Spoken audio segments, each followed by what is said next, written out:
తిరుపతిలోని విద్యానికేతన్ కళాశాల వద్ద ఉద్రిక్తత చోటు చేసుకుంది. తొలుత మంచు మనోజ్ను కాలేజీలోకి సిబ్బంది అనుమతించలేదు.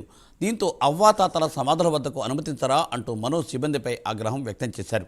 అయితే కోర్టులో ఉన్న అంశం కావడంతో యూనివర్సిటీలోకి అనుమతించబోమన్నారు. అయితే ఘర్షణ ఎట్టకాలకు పెరుగుతూ ఉండడంతో పోలీసులే లోపలికి తీసుకెళ్లారు. మంచు మనోజ్ తన అవ్వాతాతలకు నివాళులర్పించిన తర్వాత మళ్లీ యూనివర్సిటీ నుండి బయటకు వచ్చారు.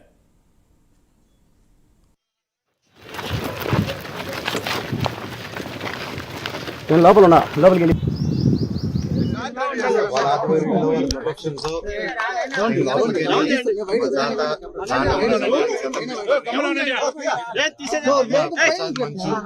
సమాధికి దండం పెట్టుకొని కొంచెం మనసులో ఉండేది మనసులో వాళ్ళు ప్రార్థించుకొని ఇవన్నీ ఎందుకు జరుగుతున్నాయో తెలియట్లేదు. అసాధ్యంగా జరగకూడదు. దీనికి ఎందుకని నాకు పరిష్కారం తెలుసుకుంటాను. తెలుసుకున్న తర్వాత ఆగను ఎందుకు ఇదంతా అనేది. అండ్ జస్ట్ ఒక స్టూడెంట్స్ కోసం అండ్ ఇక్కడ ఉన్న లోకల్ ప్రజల కోసం ప్రైవేట్ హాస్టల్స్ మీద జరిగే అన్యాయాలు వీటిని నేను క్వశ్చన్ చేశాను, మెసేజ్ చేశాను. దానికి ఈ రోజు నన్ను హైదరాబాద్ ఇంట్లో రానియకుండా ప్రయత్నించడం నా పిల్లలు ఉండగా, అలాగే మా అమ్మగారి బర్త్డే రోజున వచ్చి చక్కెర పోయడం, మళ్ళీ నేను ఊర్లో ఆలగడ్డకి వెళ్ళిన వెంటనే మా అమ్మని బ్రెయిన్ వాష్ చేసి ఇక్కడ సైన్ పెట్టమని, ఆవిడకి ఏం తెలుస్తుంది సైన్ టైప్ చేసుకుని సైన్ చేయమంటే చేస్తారు ఆవిడ పాపం. అలా చేయడం ఇలాగ వరుసగా చేసుకుంటూ వచ్చి ఇది ఎంతవరకు దిగజారిందంటే 2 రోజుల నుంచి ఫ్యాన్స్ ఫాలోవర్స్ ఎంతో కష్టపడి ఎంతో ఖర్చు పెట్టుకొని, ఎందుకంటే వాళ్ళు కష్టపడితేనే డబ్బు వస్తుంది ఎవరికైనా, వాళ్ళందరూ అభిమానంతో అంత ఖర్చు పెట్టుకొని ఇక్కడ మా ఫొటోస్ మా లోకల్ లీడర్స్ ఫొటోస్ అందరిది పెట్టుకొని వెల్కమ్ స్వాగతం చెప్తూ విషెస్ చెప్తుంటే వాళ్ళందరిది ఫస్ట్ రోజు రాత్రి 12వ తారీఖు 13వ రాత్రి పొద్దున చెప్పారు, అన్న ఇలా జరుగుతున్నానంటే సరేరా గొడవ పెట్టుకోకండి మన ఊరే కదా పండగ పూటరా అందరూ సంతోషంగా ఉండన్నాను. మళ్ళీ నెక్స్ట్ రోజు వచ్చి మేము వస్తున్నామని తెలియగానే మళ్ళీ హోర్డింగ్ లేసారు.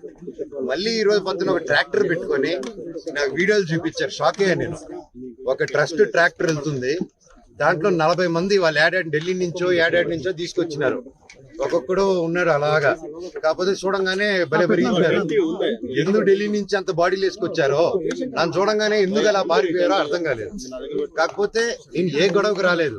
ఆ రోడ్ల మీద చూస్తే మీరు పోలీసు లాఠీల్ని రౌడీలు పట్టుకొని తిరుగుతున్నారు. కోర్టు ఆర్డర్ వచ్చింది బౌన్సర్స్ ఉండకూడదని చెప్పి.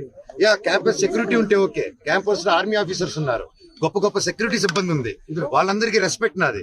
కాకపోతే వీళ్ళెవరో బయట నుంచి రౌడీలు తీసుకొచ్చేసి కేవలం నేను సిఐ గారి మాట, ఎస్ఐ గారి మాట, డిఎస్పీ గారి మాట, పోలీస్ సిబ్బంది మాట వినే నేను ఈ రోజు వెనక తిరిగి వెళ్తున్నాను మర్యాదతో.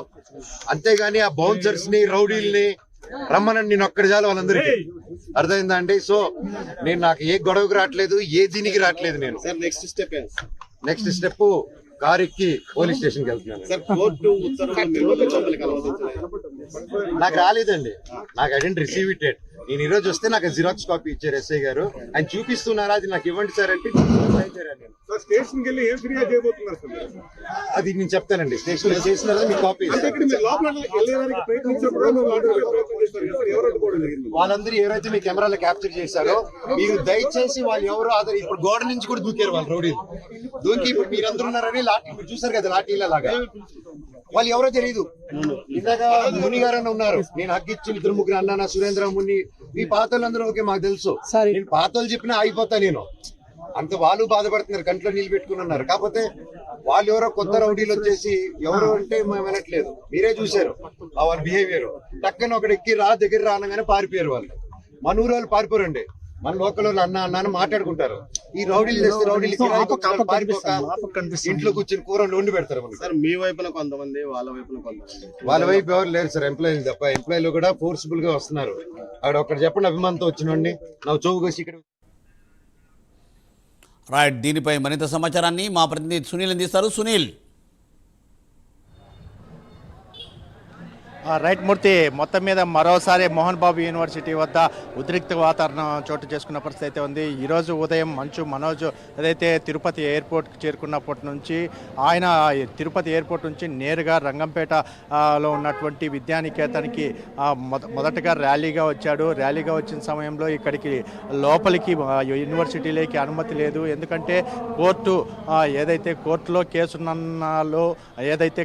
కేసున్న పరిస్థితుల నేపథ్యంలో ఇక్కడికి అనుమతి లేదు.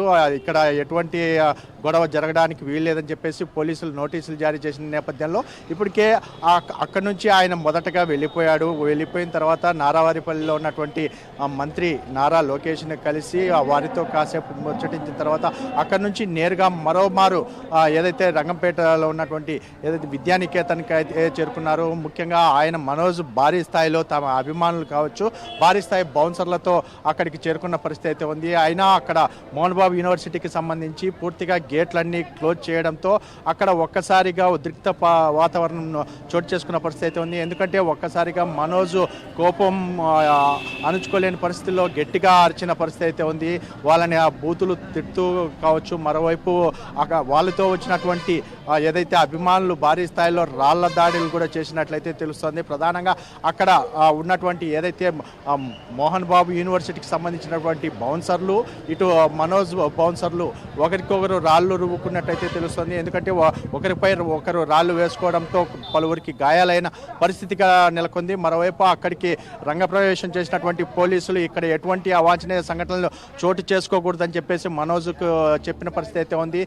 ఏది ఏమైనప్పటికీ నేను మా అవ్వా తాతలకి సమాధుల వద్ద నేను నివాళులు అర్పించాలి, నివాళులు అర్పించిన తర్వాత వెళ్తాను, నన్ను లోపలికి పంపించాలి అని చెప్పేసి ఆయన పట్టుపట్టడంతో పోలీసులు ఆయన్ని నేరుగా అక్కడికి తీసుకెళ్లిన పరిస్థితి అయితే ఉంది. అక్కడికి లోపలికి తీసుకెళ్లి ఆయన సమాధుల వద్ద ఆయన నివాళులు అర్పించిన తర్వాత ఆయన బయటికి వచ్చి ఒకటే చెప్పారు, ఎవరు దయచేసి ఇక్కడ గొడవ చేయొద్దు అని చెప్పేసి ఆయన తెలిపిన పరిస్థితి అయితే ఉంది. మరోవైపు నేనేదో మా అవ్వా తాతలకి వచ్చి సమాధుల వద్ద వచ్చి పూర్తిగా ఏదైతే నేను నివాళులు అర్పించేందుకు వస్తే కావాలని ఇది ఉద్దేశపూర్వకంగానే దాడులు చేస్తున్నారని చెప్పేసి మనోజ్ కూడా ఆరోపించడం జరిగింది. ముఖ్యంగా అక్కడ పోలీసులు కూడా ఒక స్థాయిలో ఏదైతే మనోజ్కు సంబంధించినటువంటి అభిమానులు భారీ స్థాయిలో అక్కడికి చేరుకోవడంతో లాఠీ చార్జ్ చేసి కూడా అక్కడ నుంచి పంపించిన పరిస్థితి అయితే ఉంది. ముఖ్యంగా ఏదైతే ఉదయం నుంచి జరుగుతున్నటువంటి ఈ ఉద్రిక్త వాతావరణం ఆ ఏరియా ప్రాంతాల్లో ప్రజలు భయభ్రాంతులకు గురి చేసిన పరిస్థితి అయితే ఉందని చెప్పొచ్చు. ఎందుకంటే కాలేజీకి సెలవు కావడంతో అక్కడ విద్యార్థులు ఎవరూ లేకపోవడం ఎవరికి ఇబ్బంది లేకుండా పోయిందని చెప్పొచ్చు. ముఖ్యంగా ఏదైతే మోహన్ బాబు యూనివర్సిటీ వద్ద భారీ స్థాయిలో ట్రాఫిక్ నిలిచిపోయిన పరిస్థితి అయితే ఉంది. ఎందుకంటే భారీ స్థాయిలో అభిమానులు కావచ్చు, మరోవైపు మనోజ్కు సంబంధించినటువంటి భారీగా చాలామంది బౌన్సర్లను తెచ్చుకొని పూర్తిగా హడావిడి చేసిన పరిస్థితి అయితే ఉంది. ఆయన మొదట లోపలికి వెళ్ళాలని చెప్పేసి గేట్ల వద్ద భారీగా గొడవే చేసినట్లు పరిస్థితి అయితే ఉంది. అక్కడ ఏదైతే మోహన్ బాబు యూనివర్సిటీకి సంబంధించినటువంటి బౌన్సర్లు పూర్తిగా దాన్ని అడ్డుకున్నారు. ఎందుకంటే అక్కడ వాళ్ళు రానివ్వకుండా పూర్తిగా రాళ్ళు రువ్విన పరిస్థితి అయితే ఉంది. కొంతమంది మనోజ్కు సంబంధించినటువంటి బౌన్సర్లు ఒకటే ఆరోపించారు, ఆ రాళ్ళు మాపై రాళ్లతో దాడి చేశారు బౌన్సర్లు, వాళ్ళపై చర్యలు తీసుకోవాలని చెప్పేసి పోలీసులకు కూడా ఫిర్యాదులు చేసిన పరిస్థితి అయితే ఉంది. ముఖ్యంగా పోలీసులు అయితే ఇది కోర్టులో ఉన్న కేసు కాబట్టి దయచేసి ఇక్కడ ఎటువంటి అల్లర్లు చేయొద్దు, ఎటువంటి గొడవలు చేయొద్దు అని చెప్పేసి వాళ్ళైతే సామరస్యంగా ఏదైతే మీరు లోపల మీ సమాధి అంటే మీ తాతగారి సమాధి కావచ్చు, అక్కడ అవ్వగారి సమాధికి సంబంధించి అక్కడ నివాళులు అర్పించుకోవాలంటే మేము పూర్తిగా మేమే అరేంజ్ చేస్తామని చెప్పేసి పోలీసులే దగ్గరుండి లోపల అరేంజ్ చేసిన పరిస్థితి అయితే ఇక్కడ నెలకొంది. ఏదేమైనప్పటికీ ఈరోజు జరుగుతున్నటువంటి ఉద్రిక్త వాతావరణం ఒకంత భయానికి గురి చేసిందని చెప్పొచ్చు మూర్తి.